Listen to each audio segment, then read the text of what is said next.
बघा, निवडणुका तर केव्हा लागतील हा अजून काही सांगता येत नाही, कारण की निवडणूक आयोगच आता भाजपच्या कार्यालयात बसतं असं चित्र आपण पाहतोय.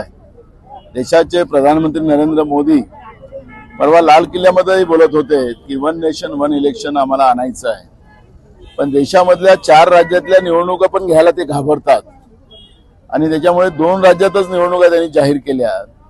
त्यामुळे ती एक शंका आहे. पण महाराष्ट्रामधली जी काही परिस्थिती आता आहे कायदा सुव्यवस्थेची, ती भयावह आहे. शाळेतल्या मुली सुरक्षित नाही. एक घटना नाही बदलापूरची, अशा घटना रोज आज पण आपल्याला त्या घटना पाहायला मिळतात आहेत. म्हणजे घराच्या समोर उभ्या असलेल्या 13 वर्षाच्या पोरीला उचलून घेऊन जाऊन नराधमांनी सोडलं नाही. असं आता कायद्याचा, पोलिसांचा आणि सरकारचा धाकच राहिला नाही अशी परिस्थिती आहे. आणि त्याच्यावरही महाराष्ट्रातला मुख्यमंत्री आणि उपमुख्यमंत्री बोलतात की विरोधक राजकारण करतात आहे. आता यांना ते पण बोलायला लाज वाटतं की नाही वाटत, हा प्रश्न आता महाराष्ट्राच्या जनतेच्या समोर आहे. सत्ता तुमच्या हातात आहे. हे नराधाम हे अशा पद्धतीचं करू शकतात, याचा अर्थच तुमचा त्यांना पाठिंबा आहे का? आपल्याला माहितीसाठी सांगतो की गुजरातमध्ये एका नराधामाने एका मुलीवर अत्याचार केला. तिला अत्याचार झाल्यानंतर तिला जीवे मारलं, त्याला जेल झाली.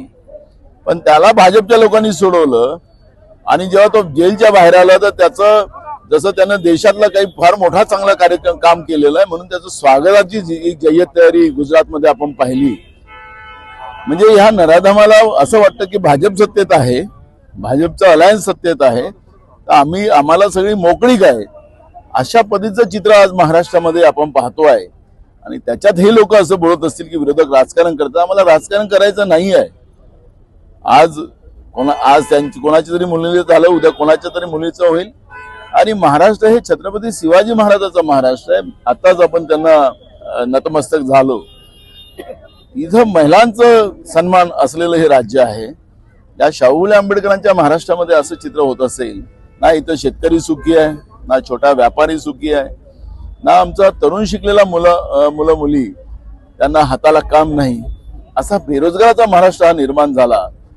राज्याचा, सरकारचं एकमेव काम असं आहे की जनतेच्या नावाने कर्ज गोळा करा आणि त्या कर्जाला लुटा आणि राज्याच्या तिजोरीमध्ये राज्याच्या जनतेचा जो घामाचा पैसा जीएसटी जातो त्याची लूट माजलेली आहे.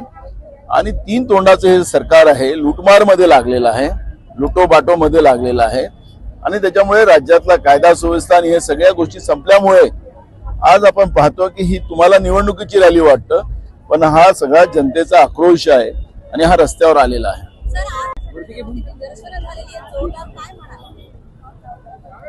जळगाव मध्ये त्या जिल्ह्यातली लोक तीर्थयात्रे करण्यासाठी गेलेले होते. नेपाळमध्ये बस उलटून त्या ठिकाणी त्यांचा मृत्यू झाला आणि आज सगळी प्रेत आज जळगाव मध्ये आलेली आहे. अगर थोड्या भावना आणि थोडंसही माणुसकी असती तर आज नरेंद्र मोदी आणि भाजपने तो कार्यक्रम रद्द केला असता.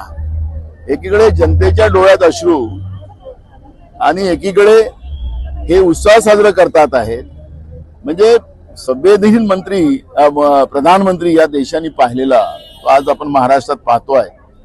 असो त्यांनी काय त्यांचे कार्यक्रम घ्यायचे, कारण की अखेरी हा तर जनतेच्या पैशाने कार्यक्रम आहे, शासकीय कार्यक्रम आहे. म्हणजे याचा अर्थ जनतेच्या पैशाने आहे. इकडे महाराष्ट्रातल्या जनतेच्या डोळ्यात अश्रू आणि त्यांच्याच पैशावर हे कार्यक्रम घेऊन मीठ चोरतात आहे का, असा प्रश्न आज महाराष्ट्राच्या जनतेच्या समोर निर्माण झालेला आहे.